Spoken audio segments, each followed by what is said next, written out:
Good morning students. आपका मैं फिर से स्वागत करता हूं अपने यूट्यूब चैनल वीर फिजिक्स क्लासेस में। आज हम बात करेंगे +1 की फिजिक्स यूनिट नंबर 7 का फर्स्ट चैप्टर जिसका नाम है सॉलिड्स। इस सॉलिड से रिलेटेड, इस चैप्टर से रिलेटेड हम 3 वीडियोस जो हैं वो बना चुके हैं इससे पहले, जिनमें हमने इलास्टिसिटी वगैरह के बारे में हमने डिस्कस किया था। आज इस चैप्टर की ये लास्ट वीडियो है जिसमें हम कुछ इंपॉर्टेंट डेफिनेशंस के बारे में डिस्कशन करेंगे और जो इलास्टिसिटी है उसकी एप्लीकेशंस के बारे में हम डिस्कस करेंगे आज की इस वीडियो के अंदर। अगर बच्चों आपने अभी तक मेरे इस चैनल वीर फिजिक्स क्लासेस को सब्सक्राइब नहीं किया है तो सब्सक्राइब कर लीजिए ताकि आपको समय पर जो भी वीडियो अपलोड हो वो आपको मिल सके। और अगर मेरी वीडियोस को लाइक नहीं किया है, लाइक कीजिए और ज्यादा से ज्यादा इस चैनल को शेयर कीजिए। तो आइए अब हम शुरुआत करते हैं अपने टॉपिक्स के बारे में। आज हम जो डिस्कशन करेंगे, सबसे पहले कुछ इंपॉर्टेंट डेफिनेशन के बारे में डिस्कशन करेंगे जो पीछे छूट गई थी, बची हुई थी, ताकि आपके सिलेबस में कुछ ना बचे। इसलिए यहां पर आज मैं कुछ इंपॉर्टेंट डेफिनेशंस हैं वो लेकर आया हूं। तो सम इंपॉर्टेंट डेफिनेशंस, जिनमें सबसे पहले है बेटा डक्टाइल मटेरियल्स। ये डक्टाइल का मतलब होता है बेटा कि जो नर्म सॉफ्ट मटेरियल होते हैं उन्हें हम डक्टाइल मटेरियल बोलते हैं। क्लियर? कैसे मटेरियल्स होते हैं ये? सॉफ्ट नर्म मटेरियल्स होते हैं। These are those materials which show large plastic range beyond elastic limit. जब आपको मैंने हुक्सला पढ़ाया था उस दौरान बताया था कि stress is directly proportional to the strain. Means जो प्रॉपर्टी है किसी भी मटेरियल की, इलास्टिक जो प्रॉपर्टी है, वो अगर हम इलास्टिक लिमिट के अंदर डिफॉर्मिंग फोर्स लगाते हैं तो वो बॉडी अपनी ओरिजिनल पोजीशन को रीगेन कर लेती है। क्लियर? तो इलास्टिक लिमिट का मतलब है जब तक कि वो बॉडी अपनी ओरिजिनल पोजीशन को रीगेन करती है वो उसकी इलास्टिक लिमिट कहलाती है। लेकिन जो डक्टाइल मटेरियल हैं ये वो मटेरियल हैं जो कि इलास्टिक लिमिट के बाद प्लास्टिक रेंज होती है। प्लास्टिक का मतलब, प्लास्टिक में क्या होता है बच्चों कि जब हम उसके ऊपर डिफॉर्मिंग फोर्स लगाते हैं तो उसके अंदर परमानेंट डिफॉर्मेशन आ जाती है उस मटेरियल के अंदर, उन्हें हम प्लास्टिक मटेरियल बोलते हैं। तो यानी यहां पर जो भी आपके पास डक्टाइल मटेरियल हैं उनको अगर हम इलास्टिक लिमिट के बाद, क्योंकि इलास्टिक लिमिट के अंदर रखेंगे तो वो वापस अपनी ओरिजिनल पोजीशन पर आ जाएंगे, लेकिन इलास्टिक लिमिट के बाद डिफॉर्मिंग फोर्स जब हम लगाते हैं, जैसे फोर्स लगाएंगे तो deforming force after elastic limit, तो वो प्लास्टिक की प्रॉपर्टी है, मतलब वो खींचना शुरू हो जाते हैं, यानी वो लेंथ है वो बढ़ती चली जाती है, इंक्रीज होती चली जाती है। जैसे यहां पर एग्जाम्पल के तौर पर कॉपर है, सिल्वर है, एल्यूमिनियम है, जैसे इन सभी का से क्या बनाए जाते हैं बच्चों? वायर बनाए जाते हैं, तार जो आप इलेक्ट्रिसिटी में आप यूज करते हैं, वायर्स जो हैं वो बनाए जाते हैं। क्यों? क्योंकि इनके ये जो मटेरियल हैं ये सॉफ्ट मटेरियल हैं, इनको इलास्टिक लिमिट के बाद जितना डिफॉर्मिंग फोर्स लगाएंगे ये खींचते चले जाएंगे और जितना लेंथ इंक्रीज करेंगे तो इनकी रेडियस है वो डिक्रीज होती चली जाती है। मतलब इनके ऊपर आप जो है इलास्टिक लिमिट के बाद डिफॉर्मिंग फोर्स लगाएंगे तो प्लास्टिक की रेंज करेंगे और इनका जो ब्रेकिंग पॉइंट है, कौन सा पॉइंट है? ब्रेकिंग, टूटने का जो पॉइंट है वो ज्यादा होता है। कुछ आप मटेरियल्स देखते होंगे थोड़ा सा फोर्स आपने लगाया एक्स्ट्रा तो तुरंत टूट जाते हैं, वो उसका क्या होता है? ब्रेकिंग पॉइंट होता है। लेकिन ये जो मटेरियल होते हैं डक्टाइल मटेरियल, ये नर्म होते हैं, सॉफ्ट होते हैं। तो जो चीज सॉफ्ट होती है उसको आप क्या कर सकते हैं? इजिली स्ट्रेच कर सकते हैं। क्लियर? ज्यादा से ज्यादा उसको स्ट्रेच कर सकते हैं। तो ये जो डक्टाइल मटेरियल हैं ये ज्यादातर जैसे वायर वगैरह जो हैं वो बनाने के काम आते हैं। वायर है, सीट है, ये हम इनसे बना सकते हैं। क्लियर? अब हमारे पास नेक्स्ट टाइप का जो मटेरियल आता है वो आता है ब्रिटेल मटेरियल्स। ब्रिटेल का मतलब यहां पर होता है नाजुक। अब देखते हैं ना कोई भी चीज नाजुक होती है, नाजुक का मतलब जैसे थोड़ा सा ज्यादा चेंजमेंट किया टूट जाएगा, लेकिन ऐसा डक्टाइल मटेरियल में नहीं होता। ये डक्टाइल मटेरियल नर्म होते हैं, सॉफ्ट। ये ब्रिटेल मटेरियल्स क्या होते हैं? नाजुक मटेरियल को बोलते हैं। These are those materials which show very small plastic range beyond elastic limit, यानी इलास्टिक लिमिट के बाद ये जो है प्लास्टिक की रेंज बहुत कम दिखाते हैं। जैसे एग्जांपल के तौर पर आप समझ जाएंगे, ग्लास, कांच है ना, आपको पता है ग्लास, उसके अंदर क्या होता है, कोई ज्यादा रेंज नहीं होती है। इसी प्रकार जैसे कास्ट आयरन है, ये भी क्या होते हैं, ब्रिटेल नाजुक मटेरियल्स होते हैं। क्लियर। तो यहां पर कॉपर है, सिल्वर है, एल्युमिनियम है, आयरन है, इनका यूज जो है जैसे स्प्रिंग वगैरह भी बनाई जाती हैं, ठीक है, उनमें भी इनका यूज किया जाता है। सीट वगैरह बनाई जाती है, उनमें भी इन मटेरियल्स का क्या किया जाता है, यूज, किसका, डक्टाइल मटेरियल्स का। लेकिन ब्रिटेल मटेरियल्स जो हैं वो नाजुक होते हैं, वो अपनी प्लास्टिक रेंज कम होती है, जैसे ग्लास आपको बताया। क्लियर, समझ में आ गया दोनों मटेरियल्स। अब इसके बाद थर्ड जो टाइप आती है वो होती है इलास्टोमर्स। क्या होते हैं, elastomers. These are those materials which for which stress and strain variation not straight line, यानी ये जो हुक्स लॉ जो है उसको वे नहीं करते हैं इलास्टोमर्स। जैसे हुक्स लॉ में क्या बताया था, stress is directly proportional to strain, तो वहां पर आपके पास कैसी लाइन आई थी, स्ट्रेट लाइन आई थी दोनों के ग्राफ की। लेकिन इलास्टोमर्स जो होते हैं वो मटेरियल्स होते हैं जिनके अंदर स्ट्रेस और स्ट्रेन डायरेक्टली प्रोपोर्शनल नहीं होते हैं, मतलब स्ट्रेट लाइन नहीं आती है इनके ग्राफ। क्लियर, यानी इसके अंदर कोई प्लास्टिक लिमिट नहीं होती है, प्लास्टिक रेंज नहीं होती है बिल्कुल भी। क्लियर हो गया, अंडरस्टैंड। तो these are the three types of materials जो कि जिनकी डेफिनेशन, जिनके बारे में हमने डिस्कस किया। आइए बच्चों, अब हम नेक्स्ट इंपॉर्टेंट डेफिनेशंस के बारे में डिस्कस करते हैं, जो कि है elastic after effect. Elastic after effect, जैसे नाम से ही आपको पता चल रहा है कि इलास्टिसिटी की property after the effect. Effect का मतलब डिफॉर्मिंग फोर्स हम लगाते हैं तो उसकी वजह से क्या आता है, इफेक्ट आता है। तो कहता है the temporary delay in regaining the original configuration by elastic body after the removing deforming force is called elastic after effect। जैसे मैंने आपको बताया था कि हम किसी भी बॉडी के ऊपर जब डिफॉर्मिंग फोर्स अप्लाई करते हैं तो उसकी शेप के अंदर चेंजमेंट आ जाता है। उसके शेप के अंदर क्या आता है, चेंज, क्योंकि डिफॉर्मिंग फोर्स है वो बॉडी की शेप के अंदर क्या लाता है, चेंजमेंट लाता है। और जैसे ही हम डिफॉर्मिंग फोर्स हटाते हैं तो बॉडी है वो अपनी ओरिजिनल पोजीशन रीगेन कर लेती है। क्लियर। तो यहां पर यही बताया गया, इलास्टिक आफ्टर इफेक्ट का मतलब है कि जैसे आपने डिफॉर्मिंग फोर्स अप्लाई किया तो बॉडी की शेप के अंदर चेंजमेंट आ गया, जैसे ही डिफॉर्मिंग फोर्स आपने हटाया तो क्या होगा कि मेटेरियल है, कोई भी बॉडी है, वो अपनी ओरिजिनल पोजीशन को क्या करेगी, रीगेन करेगी। तो डिफॉर्मिंग फोर्स हटाने के बाद ओरिजिनल पोजीशन को रीगेन करने में जो डिले होता है, जो टाइम लगता है, उसे इलास्टिक आफ्टर इफेक्ट बोलते हैं।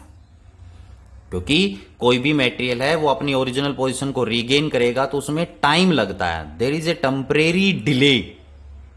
क्लियर। जो टाइम लगता है ओरिजिनल पोजीशन को रीगेन करने पर, जब हम डिफॉर्मिंग फोर्स को हटाते हैं तो वहां पर जो टाइम डिले है that is called elastic after effect कहलाता है। क्लियर। अब हम नेक्स्ट डेफिनेशन के ऊपर चलते हैं, जिसका नाम है, क्या है, इलास्टिक फैटिग्यू। इलास्टिक फैटिग्यू क्या होता है कि it is the property of an elastic body by virtue of which its behaviour become less elastic under the action. यहां पर ध्यान देना है, becomes less elastic under the action of repeated alternating deforming force. जैसे अभी क्या बताया मैंने कि हम किसी भी मटेरियल्स के ऊपर, कोई भी है, उसके ऊपर जब हम डिफॉर्मिंग फोर्स अप्लाई करते हैं तो उसकी शेप के अंदर क्या होता है, चेंज होता है, फिर से वो अपनी ओरिजिनल पोजीशन को क्या करता है, रीगेन करता है। तो यहां पर हमने डिफॉर्मिंग फोर्स अप्लाई किया, रिमूव किया, अप्लाई किया, रिमूव किया, तो बार बार जब हम इस चीज को रिपीट करते हैं, इस प्रोसीजर को रिपीट करते हैं, तो उस दौरान जो बॉडी है वो अपनी इलास्टिक प्रॉपर्टी को लूज करती चली जाती है। यानी उसकी इलास्टिक प्रॉपर्टी के अंदर कमी आनी शुरू हो जाती है, लेस होनी शुरू हो जाती है, उसे ही हम बच्चों इलास्टिक फैटिग्यू कहते हैं। क्या कहते हैं? इलास्टिक फैटिग्यू कहा जाता है। जैसे हमने क्या बनाया, फ्लाईओवर बनाते हैं, तो फ्लाईओवर के अंदर आयरन की रोड्स यूज की जाती हैं, तो उनके अंदर क्या होता है, इलास्टिक प्रॉपर्टी होती है। लेकिन कुछ समय के बाद, कुछ सालों के बाद हम उस फ्लाईओवर को क्या कह देते हैं कि भैया ये रिजेक्ट हो गया। क्यों? क्योंकि वो अपनी इलास्टिक प्रॉपर्टीज जो है उसको लूज कर देता है। और एग्जाम्पल के तौर पर जैसे आपके पास रबड़ है, ठीक है, रबड़ को आप बार बार स्ट्रेच कीजिए, रिलीज कीजिए, स्ट्रेच कीजिए, तो हम क्या देखते हैं कि रबड़ की लेंथ के अंदर परमानेंट चेंजमेंट आ जाता है। ठीक है, रबड़ का साइज है वो इंक्रीज हो जाता है, तो और वहां पर वो अपनी इलास्टिक जो प्रॉपर्टी है उसको लूज कर देता है, वो इलास्टिक प्रॉपर्टी लेस हो जाती है, और ज्यादा बार आप यूज करते हैं तो वो रबड़ टूट जाता है। क्लियर? तो इस प्रकार कोई भी बॉडी है जब वो अपने बिहेवियर इलास्टिक, लेस इलास्टिक हो जाता है बार बार उसके रिपीटेशन के कारण, डिफॉर्मिंग फोर्स रिपीट करने के कारण, तो उसे हम क्या कहते हैं बच्चों, इलास्टिक फैटिग्यू कहते हैं। तो ये कुछ इंपॉर्टेंट डेफिनेशंस थी रिलेटेड टू द मटेरियल्स और इलास्टिक प्रॉपर्टी की। आइए बच्चों, अब हम एक लास्ट टॉपिक के बारे में डिस्कस कर लेते हैं इस चैप्टर के, जो कि क्या है, एप्लीकेशंस ऑफ इलास्टिसिटी। कि जो अभी तक आपने पढ़ा इस चैप्टर के अंदर वो सब कुछ इलास्टिसिटी के बारे में पढ़ा, इलास्टिसिटी से रिलेटेड हमने डिस्कस किया। तो अब इलास्टिसिटी कहाँ कहाँ यूज होती है, क्या क्या इसकी एप्लीकेशंस हैं, उनके बारे में हम डिस्कस करते हैं। आप इनको उतार सकते हैं नोट्स के फॉर्म में, जो कि आपको इजीली लर्न करने में आपकी हेल्प करेगा एग्जाम टाइम में भी, और रिवीजन भी आप इजीली कर सकते हैं। तो आइए, पहली एप्लीकेशन है, क्या कहते हैं कि the metallic parts of the machinery, यानी कोई भी मशीनरी होती है, मशीन होती हैं, जैसे चाहिए आपकी बाइक है, कार है और अदर मशीनरीज हैं, उन सभी मशीनरीज के जो मेटेलिक पार्ट्स होते हैं, क्योंकि पार्ट्स जो है मशीनरी के किससे बनाए जाते हैं, मेटल से बनाए जाते हैं।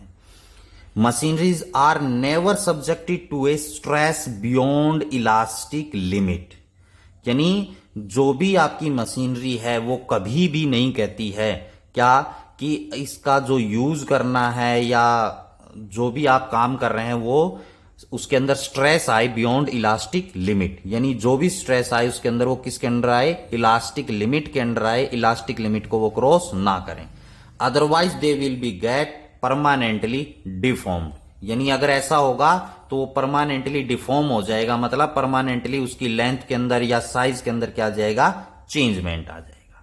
तो जो मशीनरी के पार्ट्स बनाए जाते हैं वो भी इलास्टिसिटी को ध्यान में रखते हुए बनाए जाते हैं बच्चों। नेक्स्ट है the thickness of metallic rope used in crane, जो आपने देखी होगी, क्रेन देखी हुई है, उसमें रस्सी लगी हुई होती है, स्टेनलेस स्टील की यूज की जाती है, क्योंकि स्टील की इलास्टिक लिमिट ज्यादा है, तो क्रेन में यूज करते। In order to lift a given load is decided from the knowledge of the elastic limit of the materials for of the rope and after and the factor of safety, मतलब कि जो आपकी crane है, crane में जो रस्सी लगी हुई होती है, स्ट्रिंग लगी हुई होती है, वो बनाई जाती है ध्यान में रखकर कि भैया ये इतना लोड है वो उठा सकती है। क्लियर?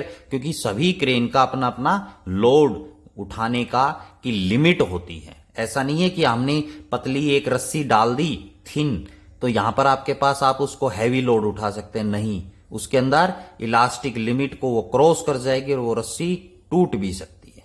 क्लियर? थर्ड है the bridge are design in such a way that, जो ब्रिज बनाए जाते हैं वो इस प्रकार से डिजाइन किए जाते हैं, they do not bend much और break under the load of heavy traffic, कि उस फ्लाईओवर से जब हैवी लोड जाए, हैवी लोड के जो भी आपके व्हीकल जाएं, तो उससे वो ज्यादा बेंड ना हो और टूटे ना, इस प्रकार ध्यान में रखकर बनाया जाता है। Force of strongly blowing wind and its own wait, और जो फोर्स जैसे तेज हवा चलती है, आंधी आती है, उससे ना टूटे, और वो खुद अपने वेट से भी ना टूटे। ये सब चीजें ध्यान में रखी जाती हैं। जैसे आपने कभी आप फ्लाईओवर पर खड़े हों और हैवी लोड के ट्रक वगैरह जाते हैं तो आपने देखा होगा फ्लाईओवर के अंदर वाइब्रेशन आती है। तो वो वाइब्रेशन है बच्चों, वो कोई गलत नहीं है, वो वाइब्रेशन उस ब्रिज की इलास्टिसिटी को शो करती है, और जो होनी बहुत जरूरी है। ज्यादा लॉन्ग टाइम जब हो जाता है तो ब्रिज की इलास्टिसिटी खत्म हो जाती है, जिसके कारण उसको डैमेज शो किया जाता है। और जो ब्रिज होते हैं बच्चों, उनके जो पिलर होते हैं नीचे, वो आई शेप के बनाए जाते हैं। पिलर वो कैसे शेप के बनाए जाते हैं? आई शेप के, इस प्रकार। क्योंकि यहां पर जो नीचे का एरिया है, इस प्रकार आई शेप में बनाएंगे ऊपर से भी, क्योंकि यहां पर एरिया है वो क्या हो गया? ज्यादा हो गया। तो हमने पढ़ा हुआ है प्रेशर जो होता है ना, वो फोर्स अपॉन एरिया होता है। अगर एरिया ज्यादा है तो प्रेशर कम होगा। तो ये प्रेशर को रिड्यूस करने के लिए आई शेप के बनाए जाते हैं पिलर्स। नेक्स्ट है maximum height of A mountain on earth can be estimated from the elastic behaviour of the earth. यानी जो हैवी माउंटेन्स होती हैं, चट्टानें होती हैं अर्थ के सरफेस के ऊपर, वो भी अर्थ के इलास्टिक बिहेवियर को दर्शाती हैं। इसी प्रकार नेक्स्ट है hollow shaft is stronger than the solid shaft. यानी जो रोड वगैरह होती है, जो होलो है वो स्ट्रोंगर होती है किससे? शाफ्ट से। किससे? सॉलिड से। क्यों? क्योंकि it is due to this reason that the elastic poles are made hollow. जो इलास्टिक पोल्स जो होते हैं वो कैसे बनाए जाते हैं? होलो बनाए जाते हैं। तो these are the some important application of elasticity. इसी के साथ ही इस जो 7th यूनिट है, इसका जो फर्स्ट चैप्टर है सॉलिड, ये खत्म होता है। ये इसकी आज की लास्ट वीडियो है। अगर मेरी वीडियो पसंद आई हो तो लाइक जरूर करें, चैनल को सब्सक्राइब करें और ज्यादा से ज्यादा शेयर करें। Thank you and have a nice day. फिर मिलते हैं नेक्स्ट वीडियो के साथ, नेक्स्ट चैप्टर के साथ। तब तक के लिए गुड बाय।